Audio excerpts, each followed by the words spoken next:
बढ़िया। आपकी मेमोरी इतनी तगड़ी हो जाएगी कि आप एक बार चीज सुन लोगे ना, इस जन्म में तो भूलोगे। दिमाग में जो रसायन है, डोपामिन, ऑक्सीटोसिन, सेरोटोनिन और एंडोर्फिन, ये चारों एक लय में आ जाएंगे। जो भी आप रोटी खाते हो, तो रोटी की जो बाइट है, टुकड़ा है, वो अंगूठे के नाखून जितना होना चाहिए। दर्शकों में कई सारे बच्चे भी हैं, बहुत सारे स्टूडेंट जो यूपीएससी लेवल की, इंजीनियर लेवल की और एमबीबीएस लेवल की तैयारी कर रहे हैं, तो इस मेमोरी को कैसे अपने आप को स्ट्रॉन्ग कर सकते हैं? दो तरीके हैं। नंबर एक, मेमोरी को स्ट्रॉन्ग करना, और जो भी पढ़ो वो याद रह जाए आपको। हाँ। और आपको एक ही बार पढ़ने में रट जाए। तो जितने भी लोग आईएएस बनना चाहते हैं या कोई कंपटीशन क्रैक करना चाहते हैं, तो एक चीज सुनो ध्यान से। आप रोज सुबह उठ के खाली पेट उकड़ू बैठ के, नीचे बैठ के, मतलब इंडियन टॉयलेट स्टाइल में बैठ के, एक कप गरम गरम पानी पीना शुरू करो। पहली बात, उससे आपकी पिंडली दबेगी। आप सबने कहावत सुनी है, अकल पैरों में होती है, अकल घुटनों में होती है। कई बोलते हैं अकल एड़ी में होती है, कोई बोलता है लंबे आदमी की होती है, कोई बोलता है फौजियों की होती है। तो क्यों बोलते हैं? हमारी पिंडली सेकंड हार्ट है। हमारे ब्रेन में कितना खून रहता है एक टाइम पे? कुछ आइडिया? आप बताइए सर। 150 ग्राम, 170 ml। और मेरी एक पिंडली में 250 ग्राम खून रहता है। तो दोनों पिंडली में कितना हो गया? 500 ग्राम।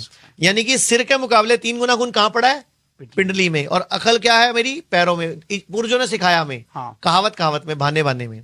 तो जैसे आप उकड़ू बैठोगे या वज्रासन में बैठोगे, आपकी पिंडली दबेगी, वो सारा ब्लड आपके यूज आएगा। नंबर एक। नंबर दो, आपने 15 दिन में एक बार शिरोधारा करानी है। शिरोधारा आयुर्वेद में पंचकर्म के अंदर शिरोधारा एक टेक्निक होती है।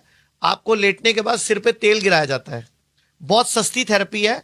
15 दिन में एक बार वो करा लेना। एक बार 2-3 बार करा लो, फिर 15 दिन में एक बार करा लेना। मैं कहता हूं इतनी तगड़ी आपकी मेमोरी हो जाएगी। आप एक बार चीज सुन लोगे ना, एक बार चीज देख लोगे ना, आपको याद हो जाएगी। बहुत बढ़िया। क्योंकि दिमाग में जो रसायन है, डोपामिन, ऑक्सीटोसिन, सेरोटोनिन और एंडोर्फिन, ये चारों एक लय में आ जाएंगे। ये चारों बैलेंस हो जाएंगे। इसका नाम फुल फॉर्म भी डोज बनता है, DOSC। D for dopamine, O for oxytocin, S for serotonin, E for endorphin. तो एक और काम करना है, नंगे पांव घास पे घूमना है।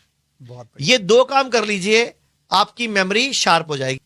एक और बहुत पावरफुल टेक्निक है मेमोरी को शार्प करने की।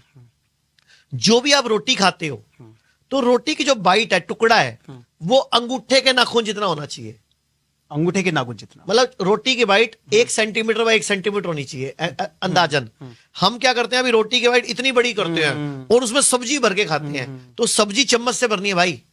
आपने ना 32 बार चबाना है हर बाइट को और हर पानी के घूंट को। जैसे मैं पानी पीऊं या हर्बल टी पीऊं, तो एक एक घूंट पीना है। होता क्या है, जब हम जबड़े को हिलाते हैं, तो मेरे ब्रेन के सारे रसायन वो एक सामंजस्य में, एक लय में आ जाते हैं। तो आपका ब्रेन शार्प होता है। बहुत बढ़िया। आपकी मेमोरी इतनी तगड़ी हो जाएगी कि आप एक बार चीज सुन लोगे ना, इस जन्म में तो भूलोगे। भारत में हमारे 120 से अधिक हॉस्पिटल, क्लिनिक और डी केयर सेंटर्स मौजूद हैं, जहां 900 से भी अधिक आयुर्वेदिक डॉक्टर्स और विशेषज्ञ आयुर्वेद, नेचुरोपैथी, पंचकर्म और डाइट थेरेपी जैसे प्राकृतिक तरीकों के माध्यम से कैंसर, किडनी, लिवर, हार्ट और अन्य गंभीर बीमारियों को रिवर्स करना सिखाते हैं।